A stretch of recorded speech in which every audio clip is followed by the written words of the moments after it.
Hi, everyone, and welcome to Two Past Midnight. I'm your host, Kai. And I'm Yina, and today we are going to be discussing the Elisa Lam case, which arguably is the most famous disappearance case in the world. How do you feel about this today? We're talking about a disappearance case. I mean, it's thrilling. I have been known to actually quite enjoy disappearing cases back in the day. You've been known. I've been but it is public knowledge that I quite like enjoy disappearance cases. No, but I don't know. I love unsolved crimes, and this sort of stuff it's intriguing. I'm very excited to hear about it. I haven't heard about this case specifically, so it's gonna be quite interesting to see what we're working with, if you will. Well, there is a lot of crazy stuff. It's a crazy case, and yeah, Okay, it's a lot. I hope you're strapped I'm in. I'm strapped in and ready for the ride. Let's hear it. Elisa Lam was a 21-year-old student from Vancouver, British Columbia, studying at the University of British Columbia. She was traveling alone through California in January 2013 and had been staying in contact with her family throughout the trip. Her parents reported that she would usually check in with them daily, which later became an important detail in establishing the timeline of her disappearance. Okay, so we have a student from British Columbia who is on vacation, right? Yeah, I would Yeah, say, okay. yeah. So she's on vacation, texts her parents like what, once a day, couple times a day, and then stops, Hmm. and then poof, that's it. Disappeared. Is it- You think that's what happened? I mean, yeah, that's what that's what it you're leading up to say. So, British Columbia student comes to what, LA, you said, Hmm. right? Yeah. Um, and text her parents, "Hey mom, hey dad, I'm safe and happy and whatever."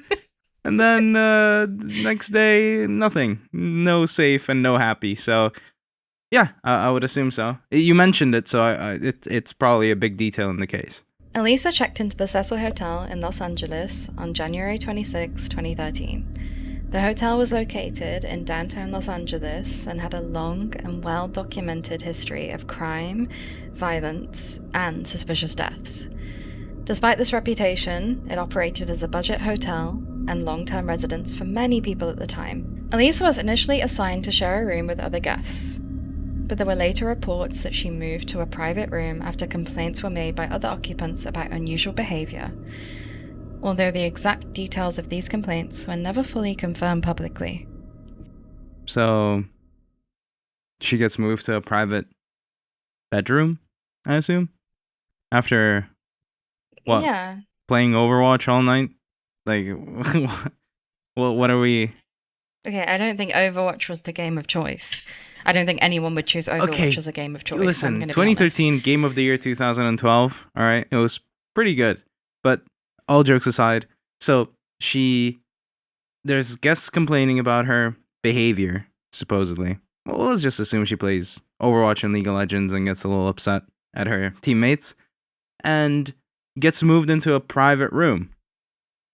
That's, I would say, that is in itself very suspicious because you're in this, what, like, Suspicious. it's suspicious. It is very suspicious because why would a guest in a hotel, in any hotel, get rewarded for disrupting the peace of other tenants?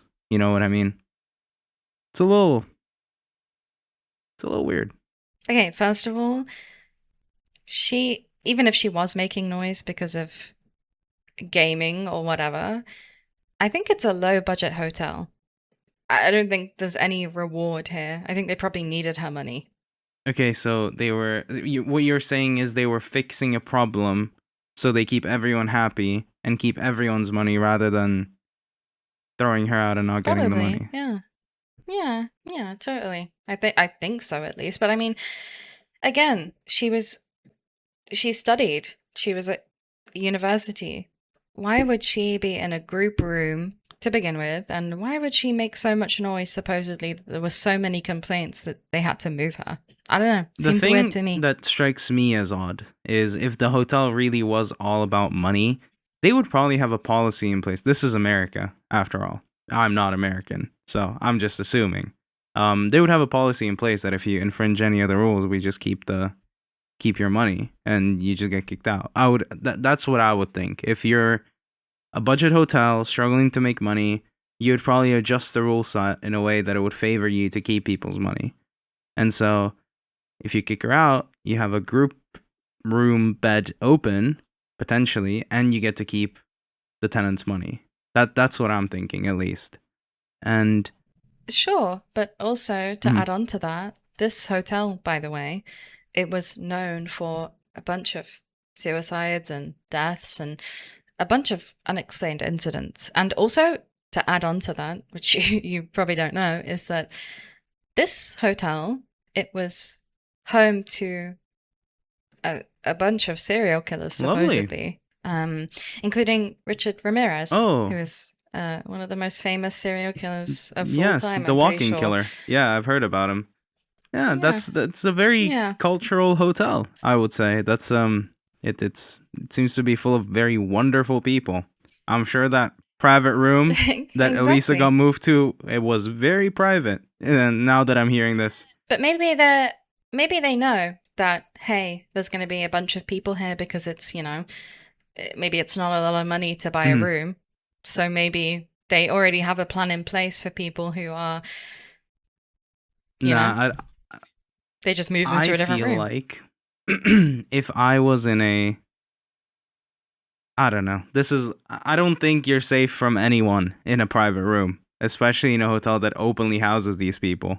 Like what? This is like the dojo of serial killers. Like these guys, like they're there to like become the next Richard Ramirez. I don't think a door is gonna stop them, especially in a shitty hotel.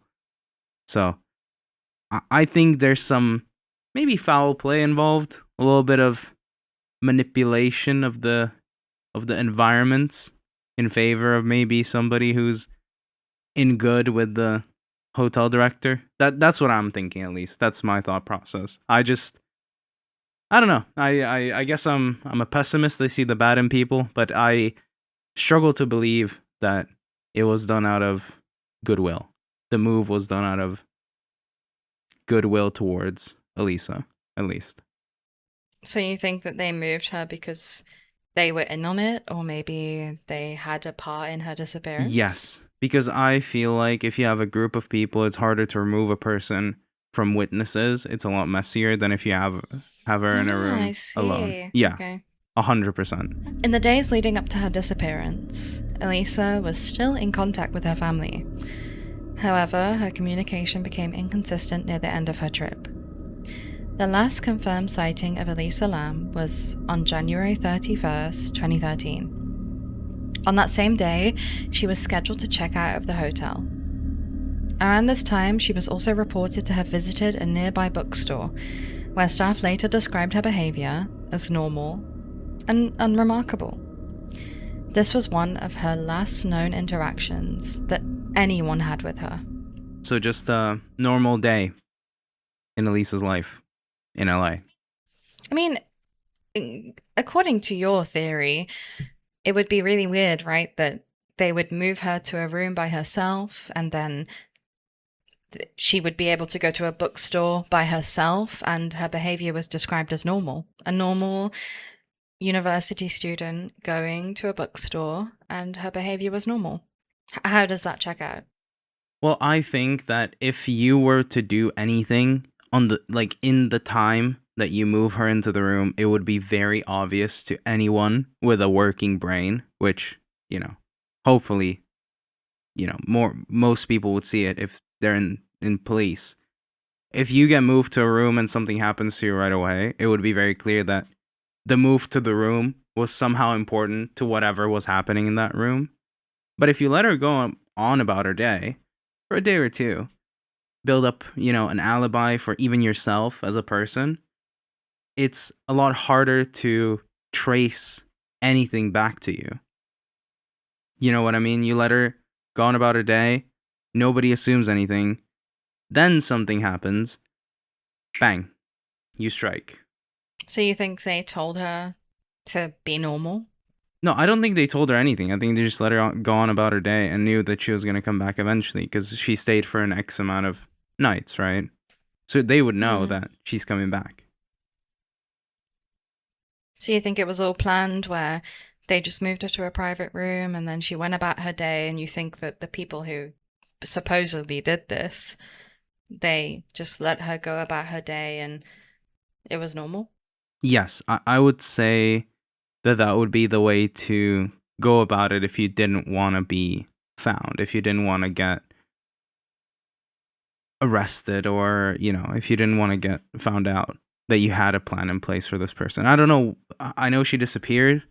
And whatever is sort of happening around that, I think the part where she got moved to the room is important for it.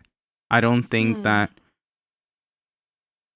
I don't know. I'm thinking of it from a perspective where if I were to do something, let's say if I were to, want to take something from someone's house, right? I wouldn't come in and take it the first time, right?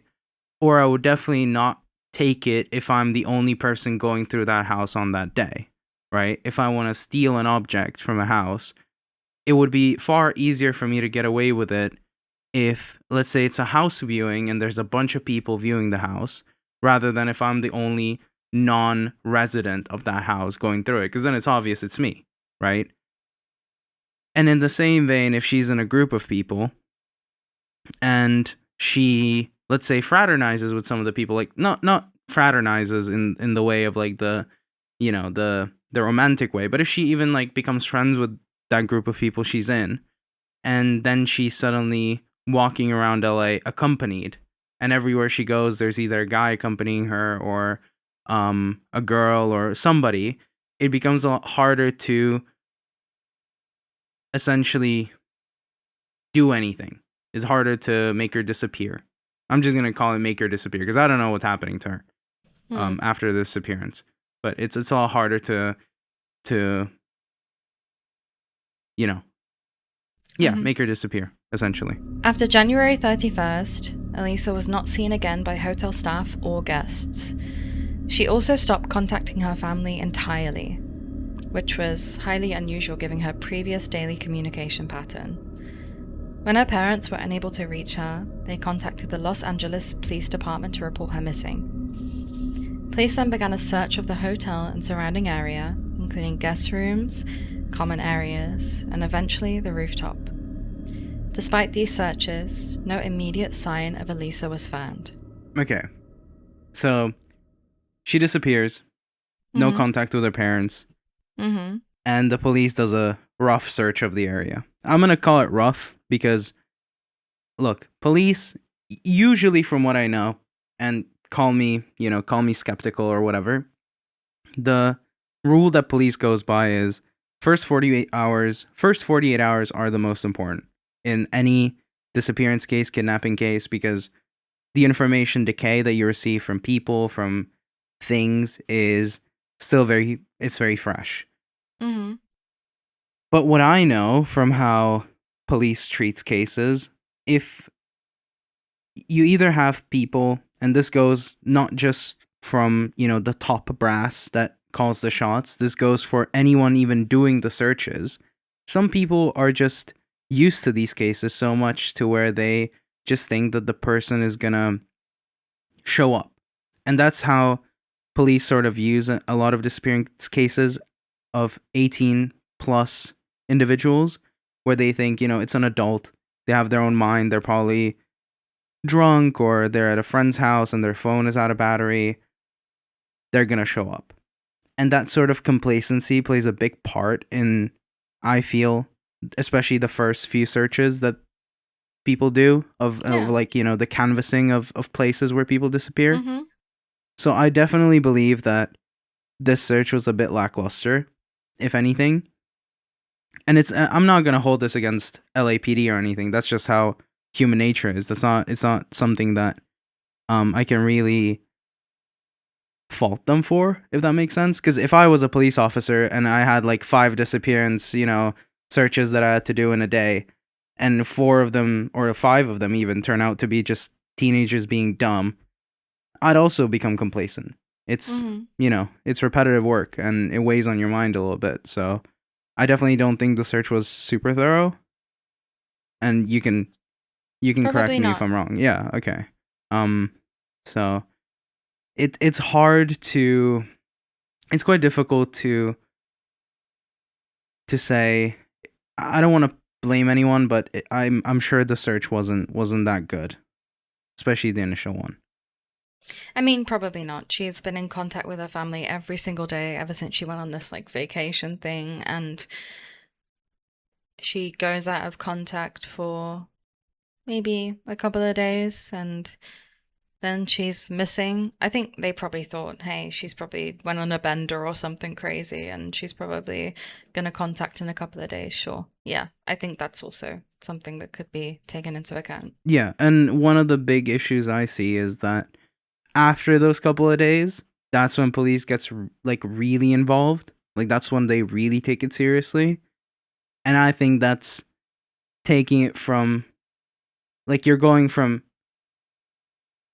the other way around. Like it should be the other way around where you take the But search. those are the vital days of evidence, right? Like those 48 hours, they should have taken it completely seriously because those are like the vital days where evidence should be created. Exactly, exactly. And that's what I'm saying is if I was a police let's say, I don't know, lieutenant or a sergeant, and I had this case come up at my desk. Okay, so there's a supposedly tourist in a shitty part of LA. I would assume it's Skid Row, like Skid Row Hotel, right? It is Skid Row, yes. Yeah, no, there you go. Skid Row Hotel, shitty neighborhood, bunch of crime going on. This hotel that's supposedly known for a lot of suicides hasn't contacted her family, even though there is a consistent communication pattern with her family. There's a lot more sort of reasons to assume it's a disappearance than to assume that it's not. That it's as you said, it's a bender. During the initial investigation, there were no clear indications of forced entry, struggle, or abduction inside of the hotel. Security footage from the hotel became a key part of the investigation. One of the most widely discussed recordings shows Elisa inside of an elevator on February 1st, 2013. In the footage, she appears to press multiple buttons, step in and out of the elevator repeatedly, and make unusual hand and arm movements while standing both inside and just outside of the elevator. The elevator doors remain open for an extended period, which also drew attention. The video ends with Elisa leaving the elevator area entirely. We have a video of the footage, which I'm sure everyone else has. We'll either play it while we're talking about it, or we'll play it right now. Here's the footage. Okay, let's see. So we have Elisa entering the elevator. But bearing in mind, she's a university student. Like, she's completely just, chilling in the hotel. She's looking a little odd.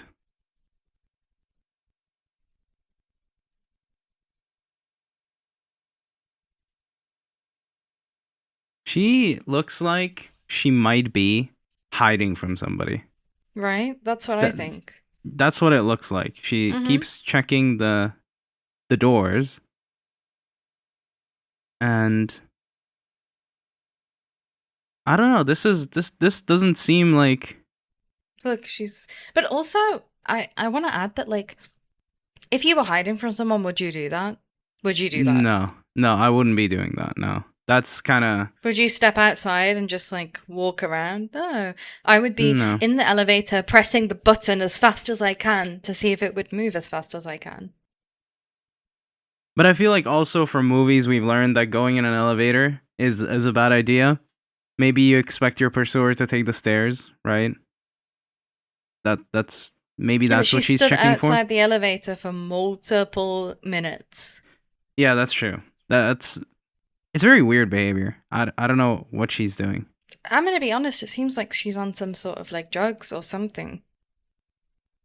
I'm thinking she also could have been struck on the head, maybe I don't know, because concussed. then wouldn't it be very obvious? I Like, mean, if maybe. you're concussed to that extent where you do something that crazy, wouldn't you be? I don't know. I feel like everyone reacts differently. She could be in shock, concussed. Look at Um. her. Look at her Oh hand well, movements. that's She's just conjuring a spell real quick. Yeah, Yeah. exactly. Okay. All right. Doing some protective ward against the malignant forces of evil on the elevator. Yep. Yep. Sick. And then the spell is done, and she's hopefully enchanted the elevator with sharpness 5, unbreakable 3. Oh, So that that's was it. actually the last um sort of view that we saw of her. And in my opinion, I think that it doesn't seem like someone's chasing her. It seems like she gets into the elevator. Maybe she's high off of something. I mean, drugs are not really that.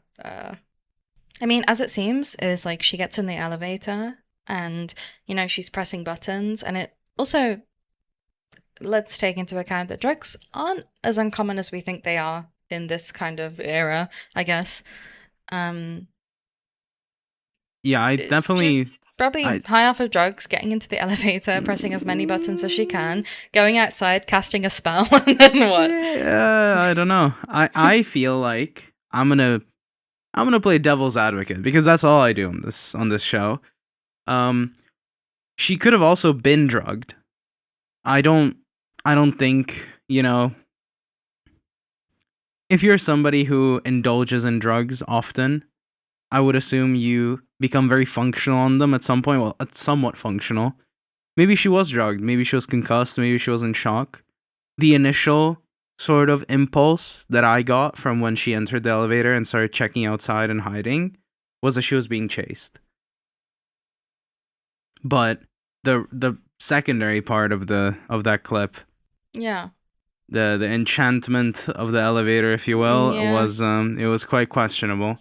It was weird, And right?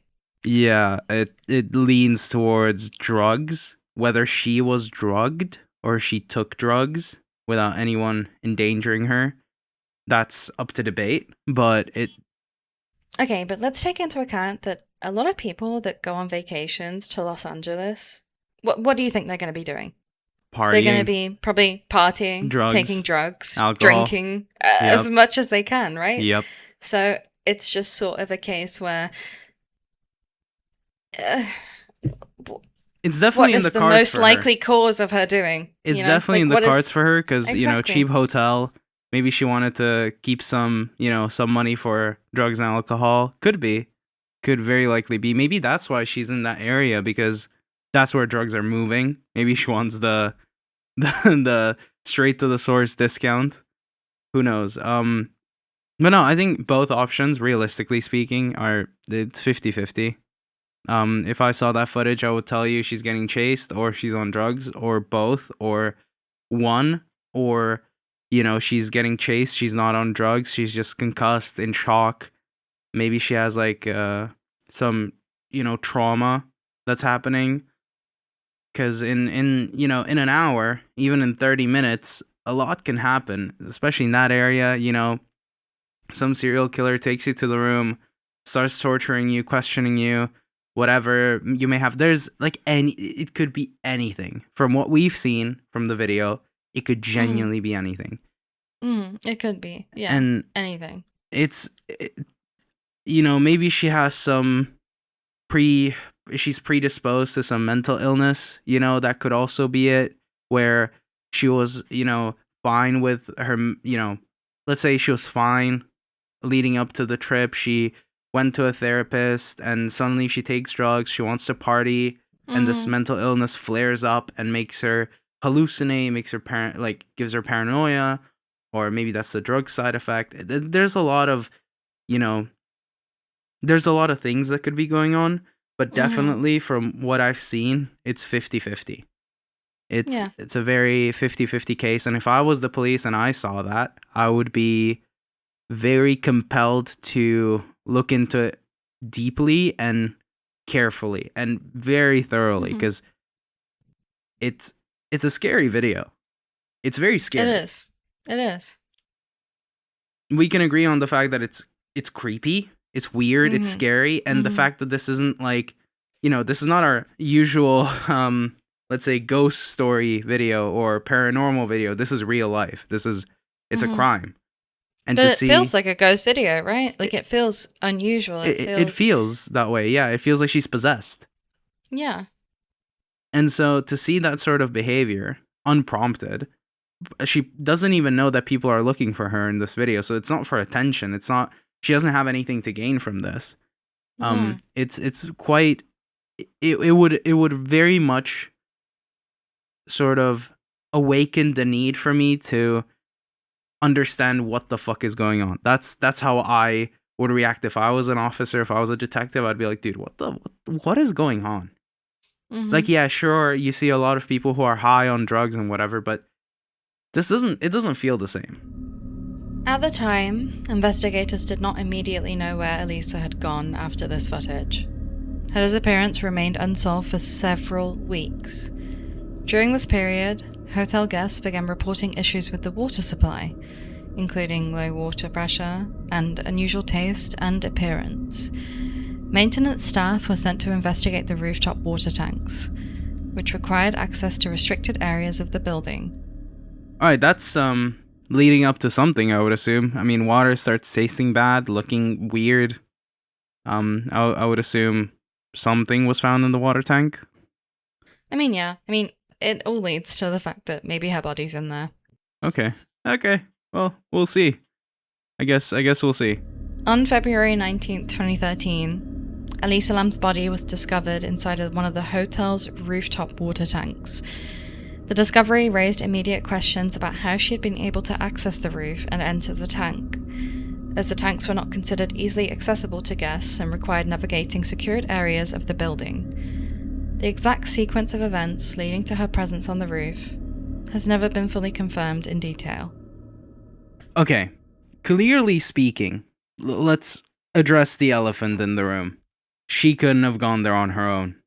There had to have been someone, either opening the doors, giving her the key or the keys. Also, water. How do you open a 2013 water tank? I think it's pretty heavy. I think also I read a PDF on this type of stuff, and I think I read that the water tank, it was so heavy that I don't think she could have lifted it herself. I think it's extremely heavy, by the way. Yeah, so she clearly had help. At some point, we have to agree with the fact that there is no way she could have done it alone. And again, when you look at it from an objective point of view, gets moved to a private room.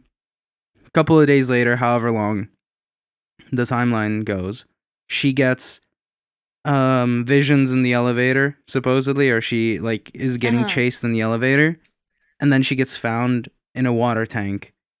It all leads to hotel staff being involved. It all leads to hotel staff somewhat playing a part in her disappearance. And you could argue it could have just been a butterfly effect of her getting moved to the private room, because maybe she would have never taken the drugs if she was in the room with a group of people. Maybe, But also, I want to add that I agree to your point, and I think that the fact that she was moved into a different room, the fact that she made it to the rooftop, it's limited access. It's probably only accessed by the owners of the hotel. And then she was able, supposedly, to lift the tank herself. I think that these 3 points add up to the possibility that it must have been somebody, or if it was anybody, if it wasn't herself, it must have been somebody who was pretty, known to the hotel. Maybe a staff member, maybe, I don't know. Yeah, or someone good with staff. Someone who knew staff members. And from the footage I saw, she doesn't look like female Hercules. She looks like a pretty, normally built woman. So I wouldn't see a world in which she would be able to lift a water tank or the lid of a water tank, or to even like force herself through doors. It just seems it's very clear, I think, to even anyone who's listening to this now or watching this video and who knows the case. I think it's pretty obvious that this is not her own doing. I don't think anyone believes or should believe. I will force my opinion on you, by the way, now. I don't think anyone should believe that this is a case of her going crazy and going on like a limb and dumping herself into a water tank. I don't think so. It would be impossible for her to do that by herself, I think. I'm pretty sure. Even if there is a chance that she did that, the possibilities of her doing anything else were in arm's reach.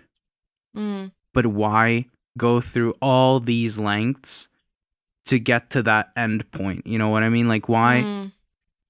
If you did want to,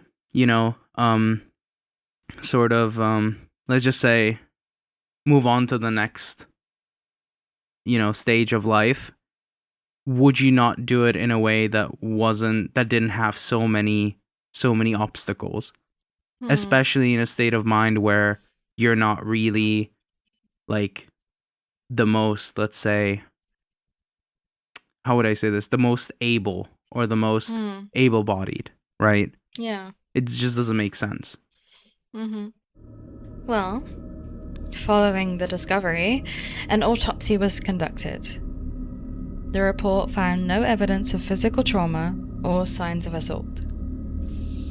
Toxicology testing showed the presence of prescribed medication related to her mental health condition, although levels were inconsistent with regular usage.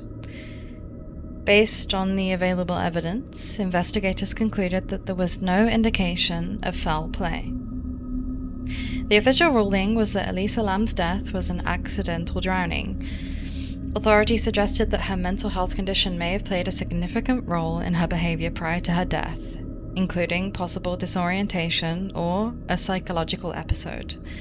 Despite this conclusion, some aspects of the timeline and her final movements remain widely discussed and debated. All right. So we're just gonna call it like she just drowned herself. We just call it a day. They think that she probably, they said that there was no evidence in her blood report that she took too many drugs or whatever. So. Okay, but we know there are many drugs that flush out of your system pretty quick. But they would have probably picked that up, no?